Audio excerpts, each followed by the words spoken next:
Shalom, haleluya, saudara yang terkasih dalam Tuhan.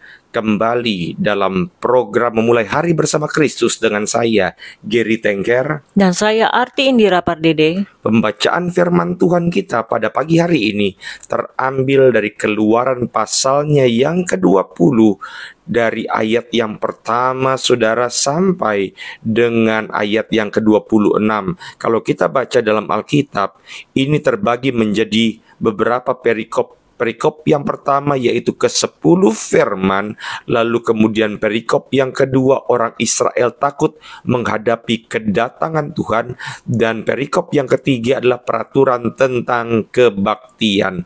Tetapi sebelumnya mari kita bersatu di dalam doa.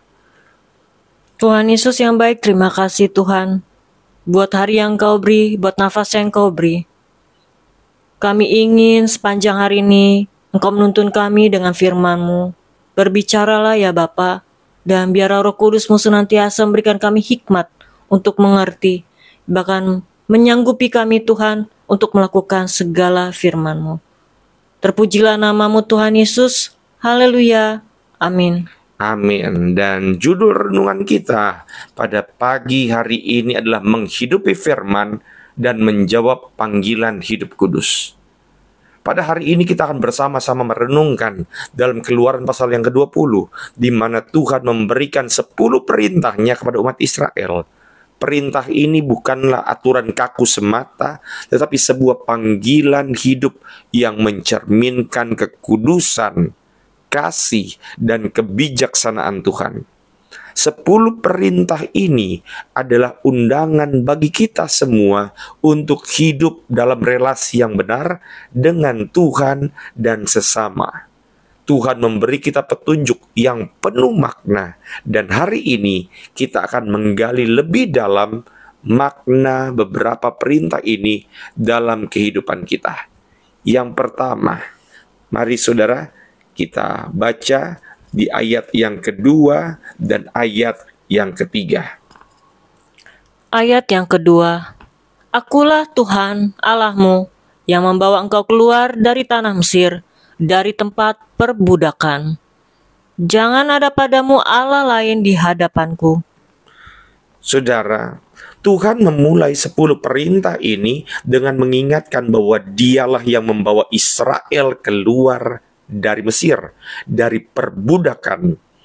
Perintah pertama berbunyi, jangan ada padamu Allah lain di hadapanku, kata Tuhan. Ini mengingatkan kita bahwa hanya Tuhan yang layak menjadi pusat hidup kita. Semua hal lain, baik itu keinginan, ambisi, bahkan berkat yang kita terima, tidak boleh menggantikan posisi Tuhan.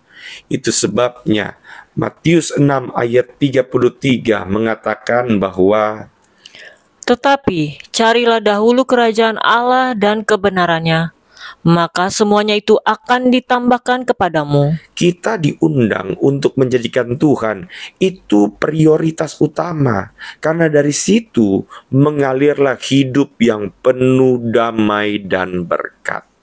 Saudara, ini pernah terjadi juga dalam kehidupan iman Abraham, yang adalah teladan yang selalu menempatkan Tuhan sebagai yang utama, bahkan ketika diminta untuk mengorbankan sesuatu yang sudah didoakan bertahun-tahun, yaitu anaknya sendiri.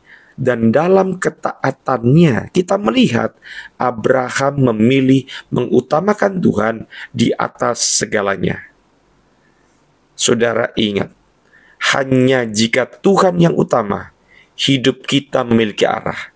Kehidupan yang penuh arti dimulai saat Tuhan menjadi pusatnya. Poin yang kedua, hormati hari Sabat dan miliki waktu untuk Tuhan. Kita baca dalam Keluaran 20 ayat 8-11. Keluaran 20 ayat 8, ingatlah dan kuduskanlah hari Sabat. Ayat yang ke-9, 6 hari lamanya engkau akan bekerja dan melakukan segala pekerjaanmu. Ayat 10, tetapi hari ke-7 adalah hari Sabat Tuhan Allahmu. maka jangan melakukan sesuatu pekerjaan engkau atau anakmu laki-laki, atau anakmu perempuan, atau hambamu laki-laki, atau hambamu perempuan, atau hewanmu, atau orang asing yang di tempat kediamanmu. Di sini, Tuhan memerintahkan umat Israel untuk mengingat dan menguduskan hari Sabat, yaitu hari ketujuh sebagai hari istirahat. Tuhan sendiri menunjukkan contoh ini saat menciptakan dunia. Menghormati hari Sabat bukan hanya sekedar berhenti bekerja, tetapi juga menyediakan waktu khusus untuk mengingat Tuhan dan menyegarkan diri di dalam hadirat-Nya. Dalam kesibukan hidup kita yang penuh tuntutan, seringkali kita lupa bahwa Tuhan menginginkan kita beristirahat dan fokus kepadanya. Mari kita baca dalam Matius 11 ayat 28. Marilah kepadaku semua yang letih lesu dan berbeban berat, aku akan memberi kelegaan kepadamu. Tuhan menginginkan kita untuk memiliki ritme kehidupan yang seimbang, di mana ada waktu untuk berhenti, istirahat, dan memusatkan diri padanya. Contohnya saudara, Maria, saudara Marta, memilih duduk di kaki Yesus mendengarkan perkataannya. Sementara Marta sibuk bekerja, Yesus berkata bahwa Maria telah memilih bagian yang terbaik. Maria tahu betapa pentingnya waktu untuk Tuhan di tengah kesibukan. Berhenti sejenak bukan berarti lemah. Waktu bersama Tuhan adalah sumber kekuatan bagi jiwa kita. Poin yang ketiga, hidupi kasih dalam hubungan dengan sesama. Saudara bisa membaca itu dalam Keluaran pasal 20 ayat 12 sampai dengan ayatnya yang ke-17. Di situ ada beberapa hukum yang berhubungan dengan manusia, mulai dari menghormati ayah ibumu, jangan membunuh, jangan berzina, jangan mencuri, jangan mengucapkan saksi dusta, dan jangan mengingini sesamamu. Saudara, bagian terakhir dari 10 perintah ini menekankan hubungan kita dengan sesama. Semua perintah ini mengingatkan kita bahwa relasi yang baik dengan sesama adalah bagian dari hidup yang menyenangkan Tuhan. Dalam dunia yang sering kali egois dan penuh persaingan, perintah ini mengundang kita untuk menghidupi kasih dalam setiap tindakan kita. Itu sebabnya Roma 13 ayat 10 mengatakan bahwa kasih tidak berbuat jahat terhadap sesama manusia, karena itu kasih adalah kegenapan hukum Taurat. Hidup yang dipenuhi kasih sejati akan mencerminkan kebenaran Tuhan di dalam relasi kita. Kita bisa melihat contoh dari Yusuf, di mana dia adalah seorang yang menghidupi kasih terhadap sesamanya. Meskipun dikhianati oleh saudara-saudaranya, ia memilih untuk mengampuni dan menolong mereka ketika mereka datang ke Mesir. Ini menunjukkan betapa kasih dan pengampunan adalah fondasi kehidupan yang berkenan kepada Tuhan. Dan ketika kita mengasihi sesama, kita memenuhi hukum Tuhan. Kasih adalah jalan menuju kehidupan yang kudus.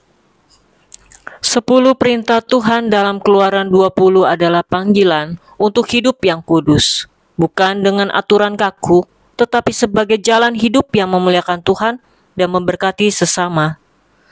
Tuhan memanggil kita untuk menempatkannya sebagai yang utama, meluangkan waktu bersamanya, dan menghidupi kasih dalam hubungan kita dengan orang lain. Semoga kita selalu menjadikan perintah Tuhan ini sebagai pedoman yang hidup dalam setiap langkah kita. Mari kita hidup baginya, menghidupi panggilan kudus ini dalam kasih dan kebenaran.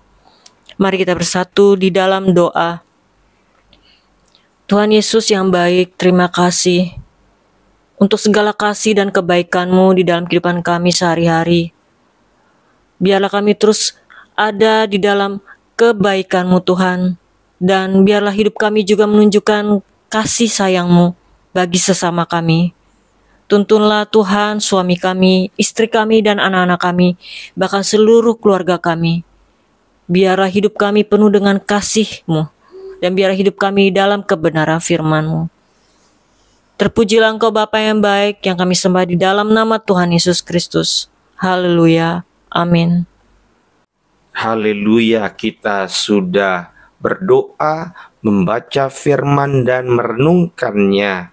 Biarlah sepanjang hari ini selalu kita berjalan dalam terang firman Tuhan dan selalu ingat untuk memulai hari bersama Kristus. Tuhan Yesus memberkati. Shalom.